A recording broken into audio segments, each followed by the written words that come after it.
बिस्मिल्लाहिर्रहमानिर्रहीम अस्सलाम वालेकुम। तो मैं शुरू करती हूँ जहाँ मैंने पिछली एपिसोड ख़त्म की थी। उधर से ही इरफ़ान आ गया था तकरीबन 1 घंटे की देर के साथ और उसकी बात वाक़ई बिल्कुल सही निकली थी क्योंकि ये कह रहा था, इसका कहना था कि इस टाइम ट्रैफ़िक नहीं होगी क्योंकि छुट्टियाँ वेकेशन चल रही हैं, स्कूल यूनिवर्सिटी वगैरह का कोई रश नहीं होगा और सड़कें खाली होती हैं और इधर हेवी ट्रैफ़िक जो है वो रात को चलती है। तो दिन के टाइम हम लोगों ने वापस जाना है जद्दा, तो कह रहा था कि ट्रैफ़िक नहीं होगी और वाक़ई ऐसे था। हम लोग ऐसे स्पीडो स्पीड पहुँचे हैं ना, और ये खजूरों के दरख्त माशाल्लाह से ये आपको उधर ही मक्का मदीना में ही बहुत देखने में मिलते हैं।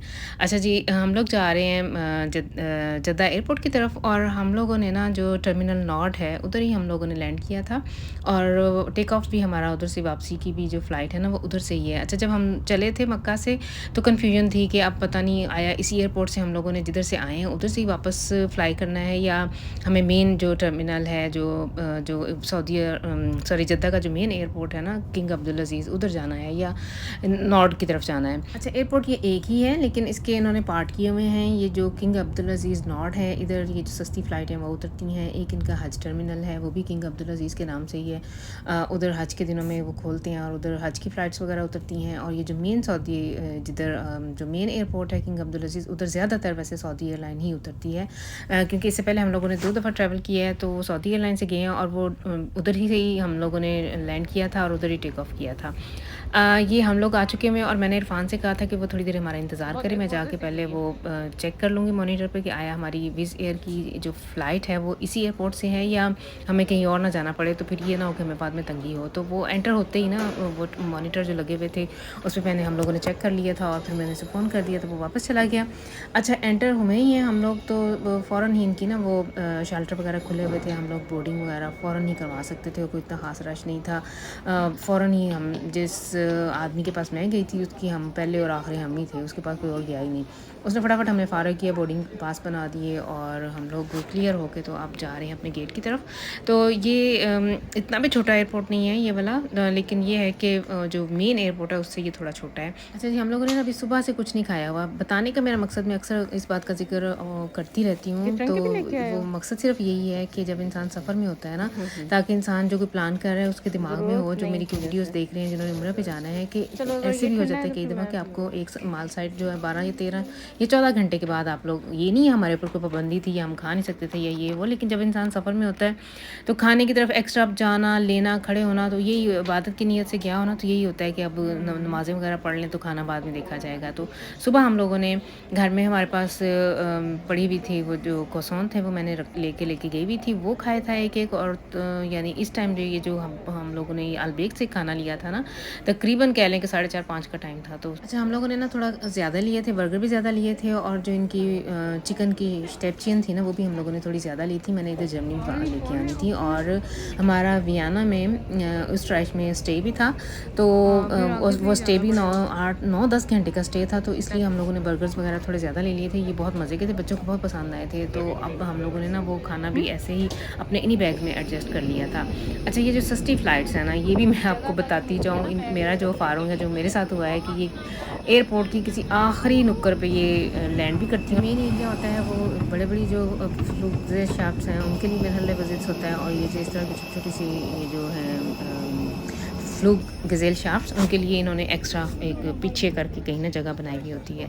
जहाज़ भी बहुत छोटा सा था, सीटें भी तंग-तंग सी थीं, लेकिन अल्हम्दुलिल्लाह हमारा जो मकसद था, हम लोग उम्रा के लिए गए थे और थोड़ी रीज़नेबल प्राइस पे ये टिकट्स मिल गई थी, तो हम लोग तो माशाल्लाह से बहुत मुतमईन, खुश, और जैसे बंदा कहता है ना कि इस सफ़र पे तो चाहे पहले ज़माने में, किसी ज़माने में जब हम, मुझे ये याद है मैं 4th में कि 5th में थी कि हमारी एक आंटी गई थी, मेरी फूफो की जेठानी थी, वो गईं, तो हम लोगों ने ना 3 दिन हमारे घर में मेहमान आए हुए थे, देगें चढ़ाई हुई थी, हम लोगों ने मेहंदियाँ लगाई उनको हम चढ़ाने के लिए। पहले हम लोग गए यहाँ से ट्रेन के साथ हम लोग कराची गए और कराची से वो गई थी बहरी जहाज़ से। ये मैं आप लोगों से ज़िक्र कर रही हूँ 86-7 का ना, वो बहरी जहाज़ से वो लोग गए थे उम्रा करने, नहीं, उन्होंने, आंटी ने हज किया था, हज पे वो गई थी। तो ऐसे था हमारे घर में जैसे जश्न होता है, हम लोगों ने ऐसे खुशियाँ मनाई, हम सारे ऐसे, घर में ऐसे था जैसे शादी का माहौल है। तो वक्त गुजरने के साथ साथ सहूलतें अब जैसे जैसे इंसान को हो गई हैं, तो बताने का जिक्र करने का मकसद ये है कि ये सफ़र तो माशाल्लाह से इंसान पैदल भी कर, अगर अल्लाह तो हिम्मत दे तो लोग पैदल भी करते हैं। तो ये सफ़र करने से शुरू करने से पहले हम लोगों के दिल में ना, मेरे दिल में, बच्चों को तो खैर कोई नहीं था आनू, मेरे दिल में थोड़ा सा ये डर था कि ये पहली दफ़ा हम लोग इस तरह से इस सस्ती एयरलाइन से जा रहे हैं, पता नहीं क्या होगा और क्या।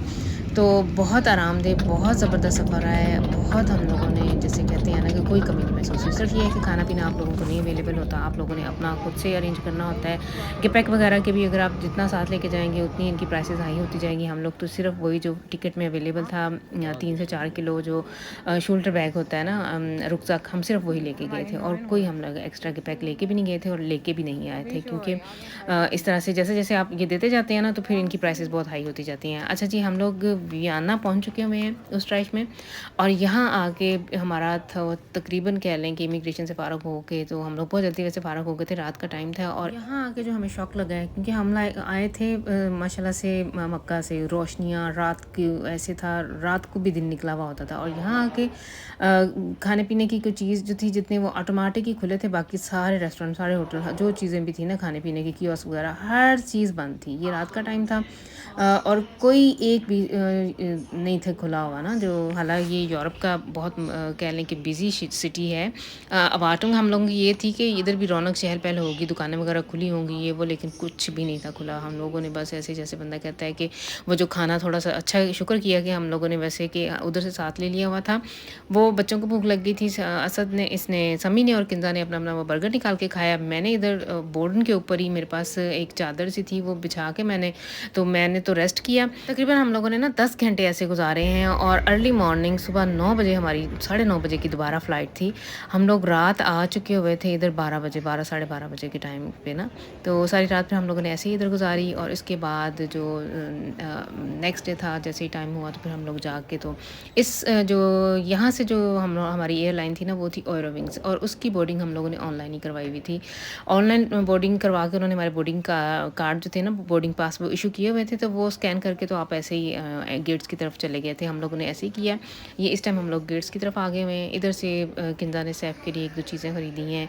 ये जिमी ओलिवर का मुझे इधर नज़र आया है एक स्टॉल सा, वो मैंने देखा है। टाइम हम लोगों ने ऐसे स्पेंड किया, खाने पीने के लिए कुछ थोड़ी बहुत सी चीज़ें ली हैं। अच्छा, जद्दा से हमारा जो वियना तक का था सफ़र, वो तकरीबन कह लें कि 5.5 घंटे का था। और अब वियना से हम लोगों ने, जो डुसलडोर्फ है ना, वो 1 घंटा 15-20 मिनट का हमारा सफ़र है।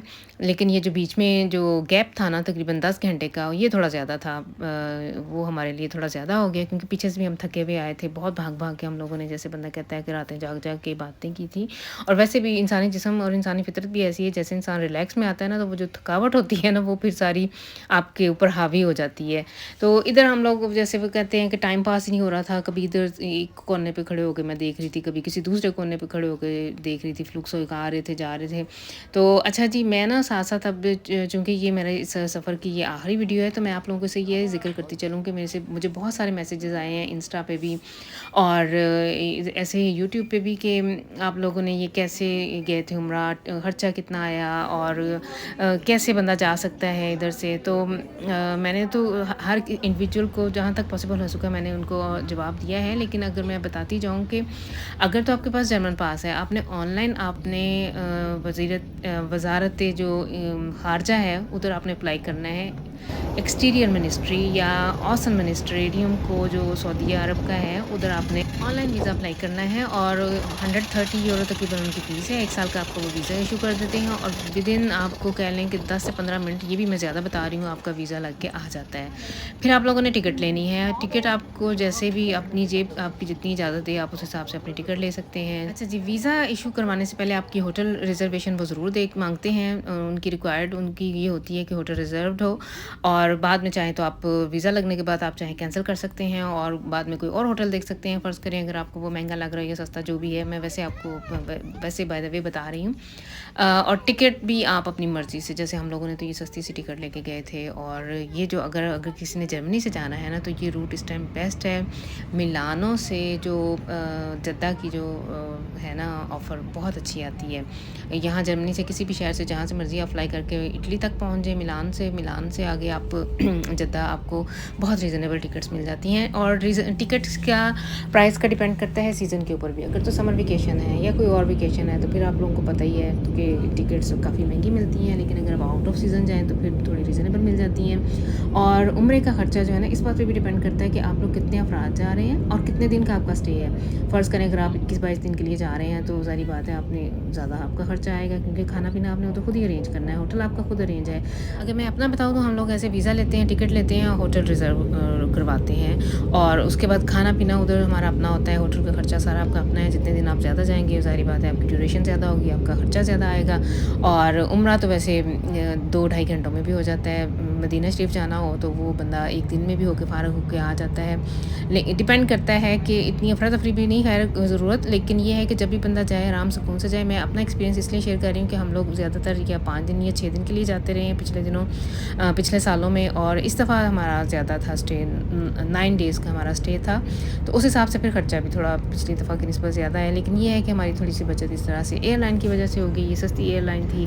तो इस टाइम हम लोग जो है ना, आई होप कि मैंने आप लोगों की सारी कन्फ्यूजन दूर कर दी होंगी। इसके अलावा भी अगर किसी को कोई पूछना है तो वो इंस्टा पे आके पूछ सकता है। ज़रीन्स किचन रूटीन मेरा इंस्टा की आईडी है, उधर आप आके ना अपना क्वेरीज जो है ना वो आप डाल सकते हैं। हम लोग लैंड करने वाले हैं। अच्छा, ये भी मैं बताती जाऊँ कि ये वाले जहाज़ जो है ना ये बहुत हाई नहीं उड़ते हैं। आपको नीचे से बोर्डन ज़मीन जो है ना, ये घर नज़र आ रही होते हैं। ये चूँकि थोड़े छोटे जहाज़ हैं, मेरा ख़्याल है यही वजह है कि ये बहुत, इनकी कैपेसिटी नहीं है कि ये बहुत हाई उड़ सकें। जिस तरह से बोइंग जो तैयारे उड़ते हैं उस लेवल के ये जहाज़ नहीं है। हम लोग माशाल्लाह से लैंड कर चुके हुए हैं डुसलडोर्फ। मेरे हस्बैंड आए हुए होंगे, उन्होंने आना है हमें लेने के लिए। और इसके बच्चों का आज स्कूल है, उनमें से कोई भी नहीं आ रहा, वो स्कूल गए हुए होंगे जब हम जाएँगे घर। और एयरपोर्ट पे ये आए हुए होंगे लेने के लिए। तो मेरा माशाल्लाह से बहुत ज़बरदस्त ये जर्नी रहा, बच्चों का बहुत अच्छा एक्सपीरियंस रहा।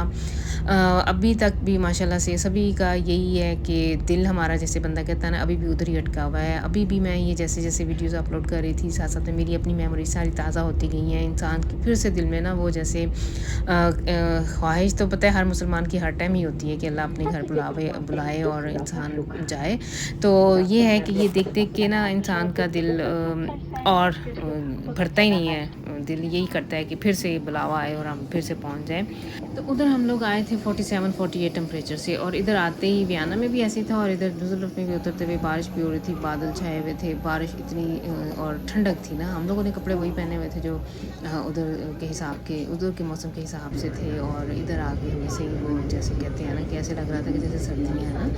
और ये ऐसे ही है। और आज की ये मेरी इस सिलसिले की जो मेरा ये सफ़र चल रहा था उसकी ये लास्ट एपिसोड है। आने वाले दिनों में मैं अपनी नॉर्मल घर की जो रूटीन है वो आप लोगों के साथ अब शेयर किया करूँगी, जैसे पहले करती रही हूँ। आई होप कि आप लोगों ने ये सारा सफ़र मेरे साथ इंजॉय किया होगा। अगर अभी तक सब्सक्राइब नहीं किया हुआ तो ज़रूर कर लें। और आने वाले दिनों में मैं बिल्कुल नॉर्मल जैसे पहले घर की अपनी रूटीन आप लोगों के साथ शेयर करती थी, वो वाली वीडियोज़ आप लोगों के साथ शेयर किया करूँगी। नेक्स्ट टाइम तक के लिए फिर आप लोग मुझे दे दें इजाज़त। अल्लाह हाफिज़।